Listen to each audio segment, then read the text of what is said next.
on, guys? Ethan here at Soundwave Customs, and we are bringing you another Tech Tip Tuesday. Before we actually get into today's topic of Tech Tip Tuesday, we're going to talk about something that's really relative, also kind to boils our blood a little bit. So we're going to talk about watts and ohms today, mainly subwoofers and mono amplifiers. And it's going to be talking about a little bit of speakers, and we're standing in front of JL for a reason, because some Nimrod poked their freaking dust cap of this brand new JL-C5, which is like a $600 speaker, or set of components, I should say. And you know, whatever, we get, stuff happens. But what Tech Tip Tuesday is based around, and hopefully you guys know this, is Education 101. So really, you don't need to feel the speakers and poke the speakers and do all that stuff. You want to hear the speakers. So the only thing you should really be touching is the actual volume knob. And actually, we should demo it for you. But whether it's your speakers, our speakers, another retail store, anything in general, you should not poke the speakers. And we've seen it a million times. We've probably done it ourselves a time or two in the past. I'm sure you guys have done it as well. And once again, this is Educational Series 101. So we were telling you, please do not poke the dust caps or the speakers, whether it's a subwoofer, a set of components, a coaxial, whatever kind of speaker it is. It is very damaging to that brand new speaker, and it's not necessary. It's not going to tell you how great that speaker really is or not. So we're going to get back over here and we'll show you, what not to do, and get into actual Tech Tip Tuesday of watts and ohms. So we have another speaker here. I'll just go ahead and ruin this one. So when you do that, that's not going to tell you how good this speaker is. Can you hear the quality of the speaker? No, sure can't. It's not going to tell you. Whether it's a $1,000 speaker or a $10 speaker, it's not going to tell you the quality. So once again, let the experts, the professionals, demo that speaker, explain maybe what it's made out of, why it's made out of that material, the difference in sound and how it's built and how it performs. But that's not necessary. So once again, not complaining, just educating. So we're going to start with that, and now we don't need that factory speaker anymore because it's broke. It was a factory speaker anyways. But we're going to get into Tech Tip Tuesday, which is watts and ohms. So what did the ohms say to the other ohm? Watt. So I'm going to let Steve start since I've been talking. We got Steve here on Tech Tip Tuesday, as always. How are you? So we're going to talk about mainly amplifiers. We really want you guys to be as educated as you can when you're going to purchase an amplifier. We of course want you to purchase an amplifier from us, but even if you purchase an amplifier somewhere else, we'd like you to know what you're purchasing, because can be really a minefield out there for a lot of people. So we don't want you to get hairpinned or caught up or screwed up. and to relate that real quick on what Steve was saying, we know sometimes we compete with the internet. We try to be as price wary as possible. We sell for what the manufacturers recommend. But we're also, the upside of us versus the internet is we're here to educate you. And we go to trainings throughout the nation, throughout the country. We've been doing this for years. We learn more every day when there's new technology that comes out, whether it's factory vehicle or manufactured technology or new aftermarket equipment. So we're here to educate you guys, and then hopefully you are our customer. So you're not only buying an item, but you're buying an experience as well. So back to what you were saying. Yeah, we don't we want you to buy a good amp. We don't want you to assume that you can buy a 5,000 watt amp for $100 on the internet, because you really can't. We try to offer you good value, so we have amplifiers that do the rated power that they say they're supposed to do, and you're not going to get ripped off at the end of the day. So that's the biggest thing. So I guess if you want to start in on, so for instance, this Pioneer amp, I don't know if you want to start in on this or not. Yeah, so the Pioneer amp, it's going to show, big bold letters, 2400 max right on there. That's the biggest thing on the whole amp, 2400 watt max, right? Because that's what sells amplifiers, is the numbers, right? It's not anything other than the numbers, which is really sad. So even this amplifier from Pioneer, which we used to sell, is actually only 1200 watts. And it's actually not a bad amp. No, so, it's not. It does good. We've done good with it, but yeah, it's not 2400. Yeah, RMS is what you're looking for. You're never looking for max. So we get rid of that. Yep. And then and a quick way we used to tell everybody how to kind of figure out whether or not you were getting what you paid for would be to just look at the fuses, right? So this amplifier's got 430 amp fuses, 120 amps of fusing. That's, you do the math, that's roughly 1400 watts or so. You average in the efficiency of the amp, which should be, this amp's probably 70-80%. So yeah, this amp is probably 1200, 1100 watts. RMS. RMS, yeah. And that's not bad. That's really not bad. So, but you're not going to be able to see that in every amp. Not every amp's going to have a fuse on the amplifier. Yeah, like some of the best amplifiers don't have fuses on board. That's just how it is. Like this amazing Digital Designs DM2500A. is not fused. Now, when we install this, or even if you install it yourself, you would get the inline fuse with your amplifier wiring kit. That is a must and required and highly recommended. So that'd be, the fall safe on that. It's not on the amplifier itself. So that's a low cost option for us. That's $675, 2,500 watts RMS. Does it all day long. Super rock solid, reliable. Comes with a great bass knob. It's a really nice amp. And then you go to the audio control, which is 1,500 watts. Now we're going to start talking about ohms now. Okay, so the DD amp does 2,500 watts at 1 ohm. Okay, the audio control amp does the 1,500 watts at 2 ohm. And why is that important, right? So and what is ohms? Right. Well, yeah.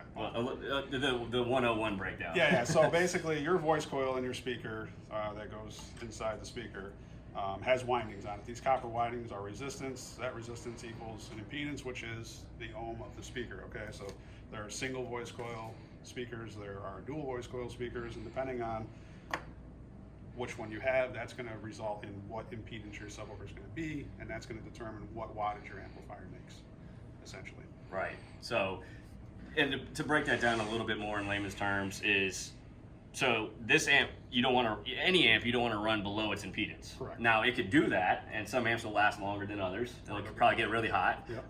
and it might last a couple months, or a couple days, or a couple weeks. It just all depends on the amp, right? Catch on fire, you never know. Yeah, it'll catch on fire, or your whole vehicle. That's what you see on the side of an interstate. No, just joking. It was 5,000 watts for $100. What do you want? So if you run this amp at 1 ohm, it's going to get hot, it's going to burn up, and potentially catch a fire, whatever it's going to do. And no matter how many days or weeks that lasts, we don't exactly know. You don't want to run it below 2 ohms. Now, if you run it above its impedance, it's just not going to put out the power it's rated at. So this is a true 1,500 watt amp. You could run it at 4 ohms all day. It's not going to hurt the amp. If anything, the amp's going to be working a little less hard, but it's going to be running, 700, 750 ballpark. Yeah, and you're about half of its, Yeah, you'll actually increase the headroom of the amplifier too doing that. It's going to sound a lot better if you run it at, if it's rated for 2 ohms, you run it at 4 ohms, you're going to really increase the headroom of the amp. It's going to sound a lot better too. Yep, so that's just a quick rundown. And amps like the Pioneer, and there's some other amps. So once again, I'm not saying this is a bad amp at all. It actually, is for the price and for what it is. It's not, it does good.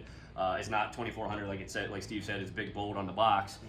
It's kind of like the McDonald's commercial. And I tell customers this in store. You see the big, thick, juicy burger with the tomato that's ripe with the water droplets and the crispy green lettuce. And when you go to McDonald's, it's never like that, right? But you go back because it's convenient. Sometimes it's good. It's quick, and it's easy, right? It's cheap.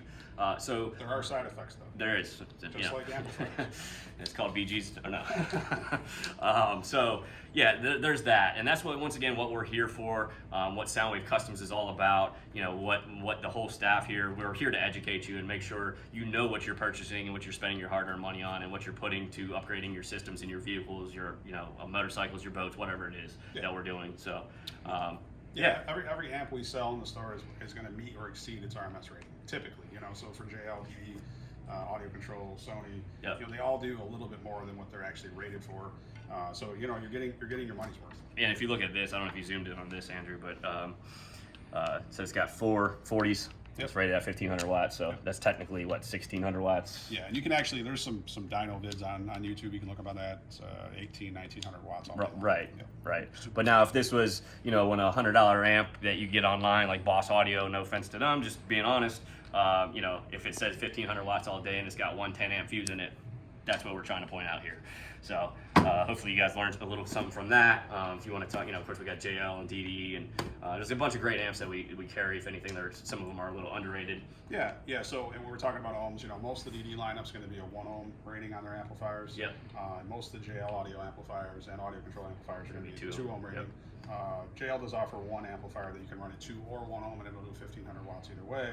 And then JL also has some other amps that have some pretty cool technology that'll switch depending on impedance as well. But yeah, you're gonna get your money's worth. So go ahead. No, I was gonna ask you a question for our viewers. So a lot of customers, I'm sure you've talked to plenty that come in that ask, I want that dual 2 ohm, I want that single 4 ohm. They feel like it's more powerful. So I think we should give the audience a little rundown on what that really means, and the differences of that for a subwoofer. Yeah. So on a single voice coil, there's one full row of windings, okay? And then there's another row of windings that is isolated on this coil. So there is 2 full coil runs on one coil, essentially. So there's double the amount of coil that's wrapped on this one, or vice versa. But dual voice coil versus single voice coil, it really doesn't have a huge impact on sound or anything like that. It does to a point. The impedance of the coil and things like that does make a difference, but power handling, things like that, it's not really a big deal. It's really not. So if you had the same sub, whether that was a DD, 500 series or a JLW3, which is a very common sub, a lot of you've probably heard of that. Versus a single 4 versus a single 2, or a dual 2 versus a dual 4, it's the same sub. It's going to put out about the same output for the most part. There's little discrepancies. Honestly, dual voice coils exist just for flexibility in coil wiring. Right. You know what I mean? So if you have a dual 4 ohm sub, you can run it at 2 ohm or 8 ohm or 4. There's a bunch of different ways. Really 2 on dual voice coil subs that you can wire the sub, but it just gives you some flexibility if you're running dual voice coil subs. But honestly, if you're coming into the store, you're buying an amp and a sub package, we're going to set it up for you. We're going to pair the woofers correctly with the correct amplifier, so it's reliable and it works, and you're not going to have any issues with it. And you're not going to have any blown up subs. Yes, exactly. Yep. And we also, and that's one of the reasons we charge to load any enclosure. So if you buy this subwoofer, let's say off the shelf, and buy an empty enclosure off the shelf, we do have a charge to wire that up. Not just the time that it takes, but of course, and we solder the connections to the terminal cup inside the enclosure itself, but it's how we wire it, and we match it to whatever amplifier you already have or that you're purchasing, its impedance or its stability, for, like I said, it's audio control amps 2 ohm stable if you want to be on a DD amp and you're doing multiple woofers at 1 ohm, so that's another thing. A lot of people come in here, and I've seen a lot of cars and a lot of good equipment, whether it's purchased online or through a small retailer like ourselves, that have ruined a lot of equipment because you can't theoretically just hook up any sub to any amp. Yes, it will work temporarily, but that's going to cause a bunch of damage to both the amplifier and the subwoofer, or at least one or the other for sure. And we can touch on gains and things like that later too. But distortions and gains, we see a lot of people, even over the counter, we sell packages, and the customer comes in, the amp might be running hot, or they're having an issue with something, and it turns out they've turned the gain all the way up, or they've turned the bass boost all the way up. That should definitely be another tech tip. But we can do that as another tech tip. That's a really important one. Yeah, and that's actually why we're sitting on the tuning cart. We can talk about that and all the stuff that we use to tune amplifiers properly. But that'll be a whole nother Tech Tip Tuesday. So stay tuned. We're cutting them down from once a week to once a month, once every other month.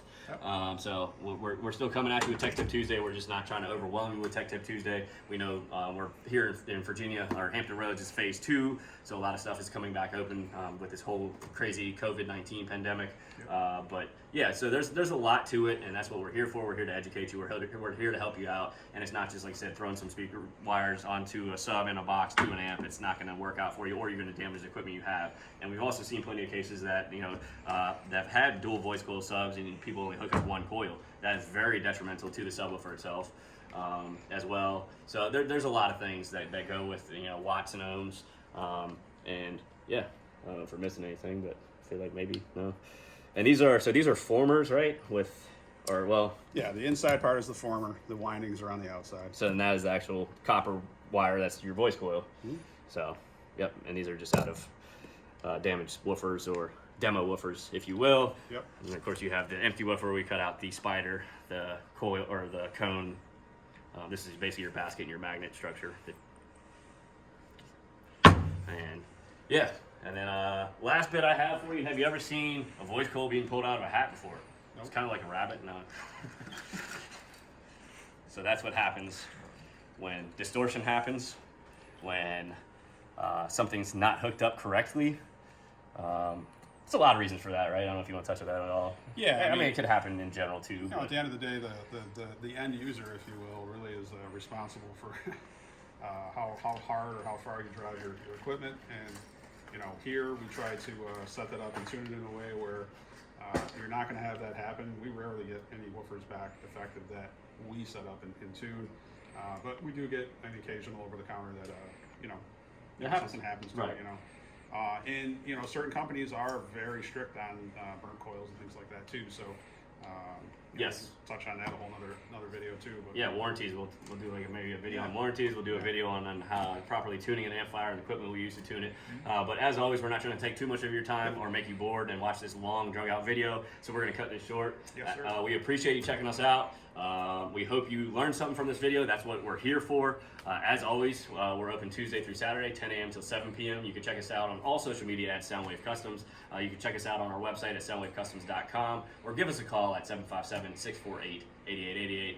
Thank you, Steve. Thank you, Andrew, behind the camera. You can't see him. You'll see him on like What's New Wednesday or something else. But until next time, we appreciate you guys tuning in to this Tech Tip Tuesday.